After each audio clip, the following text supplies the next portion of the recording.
হ্যাঁ এভরিওয়ান, আজকের ব্লগে আমি তোমাদেরকে আমার জীবনে নতুন কিছু বলতে চাই। তো আমি যে তোমাদের জন্য ভিডিওগুলা বানাই, আমি কিভাবে বানাই তোমাদের কাছে শেয়ার করি। আমি সকালবেলা কলেজে যাই, কলেজেতে আসার পর আমি ভিডিওগুলা এডিটিং করি। এডিটিং করার পর তারপর আমি দুপুরে স্নান খাওয়ার পর আমি দোকানে যাই, দোকানে গিয়ে কাজ করি। তোমরা সকলেই জানো যে আমি দোকানে গিয়ে কাজ করি। তো কাজের থেকে রাত্রে 8টার সময় আসার পর আমি ভিডিওগুলো ছাড়ি। তোমরা দেখতেই পারো যে রাত্রে অনেকটা টাইম লাগে ভিডিও ছাড়তে। তোমরা দেখতেই পারো ভিডিও আসতে দেরি হয়।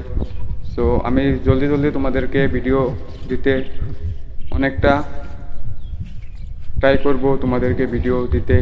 তো আজকের ব্লগটা এই পর্যন্তই, আবারও দেখা হচ্ছে তোমাদের সাথে নেক্সট ভিডিওতে। তো আমার যারা তোমরা নতুন হয়ে আসো, তোমরা অবশ্যই আমার পেজটাকে ফলো করে রাখো, যে এরকম নতুন নতুন আপডেট আমি তোমাদেরকে দিতে থাকবো। তো আমি এই পর্যন্তই আজকের ব্লগটা রাখলাম।